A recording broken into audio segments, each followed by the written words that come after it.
This here is my sister's Tesla Model 3, and unfortunately it just got a nail in the tire, so right now it has a flat tire. So that means this car is currently undrivable, but we also know that Teslas do not come with any spare tire. But since we did buy this winter tire package with wheels from Tesla, that means we still have our all seasons with wheels. So what we're gonna do is treat the all season tire as a spare tire, and that way we're gonna be at least making this car drivable. I don't recommend you to do this and drive it like that where you have 3 winters and 1 all season, but for our needs, at least the car will be drivable, and it will pretty much be like having a spare tire on the car. You can see the tire is really flat, and that's the error message. And because I also don't want to cause damage to the wheel, what I'm gonna do is I'm gonna air up the tire, and then we're gonna move it into the garage so we can take this off and go ahead and put the all season tire in.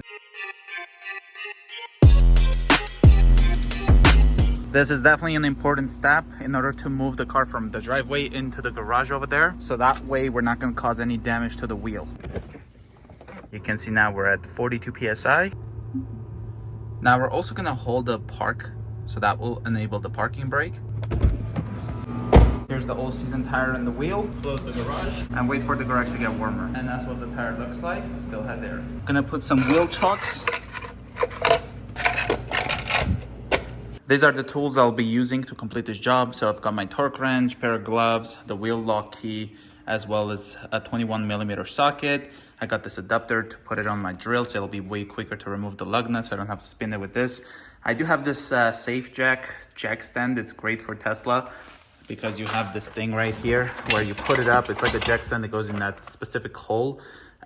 But I'll be using this one because it's gonna be a quick swap, because I'm not gonna be leaving the car on the jack too long. Got a drill here, the light, and then of course the wheel. So let's grab one of these and the light and get to work. And what you're looking for is this right here. So you want to stick this inside here, and it's gonna hold just like that. That's one of the safe points to jack up the Model 3. Now I'm gonna take my low profile jack and try to line it up. So we got the jack touching the puck, and we have it all clockwise, and now we're just gonna raise the Model 3. Now before I fully end up raising the tire off the ground, what I'm gonna do is I'm going to loosen up these lug nuts. Start with the wheel lock. I'm gonna put that on the lug nut that has a key technically, and then we're gonna grab our 21mm and just make this loose. Just like that.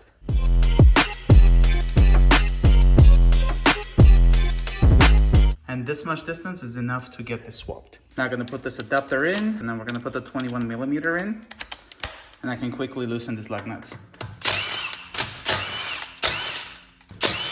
And then we've got the wheel lock key, and there we go. Don't lose that. Now we can just take the tire off. And yes, I did forget to wear my gloves. You can see the all season tire is pretty much brand new, since we told the service center to put the winter tires on before we accept delivery. And that's the brand new all season tire with the 19-inch sport wheels. Let's take this off. And when you take off the wheel, it's a good idea to just inspect some of the car. Like you can see, we have this crazy ice right in here. Take your light, inspect the brake pads. So back here. So there's just a little bit of rust over here that I'm just gonna try to get rid of. This is all looking good, so let's just put the all season tire on for now. Something else to see is if your tires are directional or not. This one is not a directional tire. There's no any arrow, and even the tread does not look like it's a directional tire. What I like to do now is start with the wheel lock key. Just kind of put this in here, and then try to put at least one of the lug nut in, just like this. And then we take the normal lug nut, and we're gonna go like a star pattern. We'll just put this one by pushing this down right here. And you don't want to cross thread these, okay?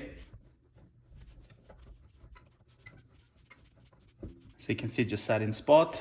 Take the wheel lock key, and we just want it tight, not too tight. What I'm gonna do now is just use my drill and get this one started. Again, you want it slow so you don't cross thread them. And you want to go in a star pattern. Then we have the last one here. All right, so once we have all 5 lug nuts, you want to give it a wobble like this, and it should be all flat and straight. Shouldn't have any issue. Now we're just gonna tighten them up. So I'm gonna start with this one.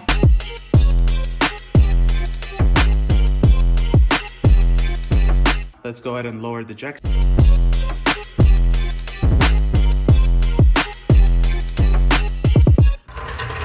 And do not forget to take this out. Now we're gonna take our torque wrench and we're gonna set it to 129 pounds. Here we have 130, so we're just gonna put back and it's 129. Put our 1/2 inch 21 millimeter socket in. I like starting with the one that has the wheel lock. And again, you wanna do this in a star pattern.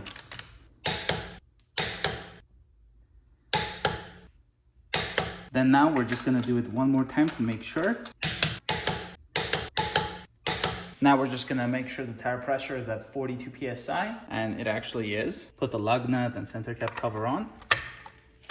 And that's what the sport wheel look like on the Model 3, as well as the Aero wheel. That's pretty much it switching the tire, but there's like 3 more things that I like to do. So the first one, of course, you have to do it, is remove the wheel chucks from the passenger side, so that way you can drive the car. Then I will be topping up the air pressure on the other 3 tires to 42 PSI. And lastly, I will be retorquing these lug nuts to 129 foot-pounds tomorrow or after 50 kilometers. Again, this is only a temporary solution until we get our winter tire all replaced, because as you guys can see, we have now 3 winter tires and 1 all-season tires. So this is to us right now is just replicating as a spare tire until we will get our winter tire back. So that way we will have 4 winter tires. I don't recommend you to do this. This is just a spare tire scenario right now, so that at least the car is drivable. So I hope this video was helpful. If you guys are new to the channel, consider subscribing, and I will see you guys in the next one.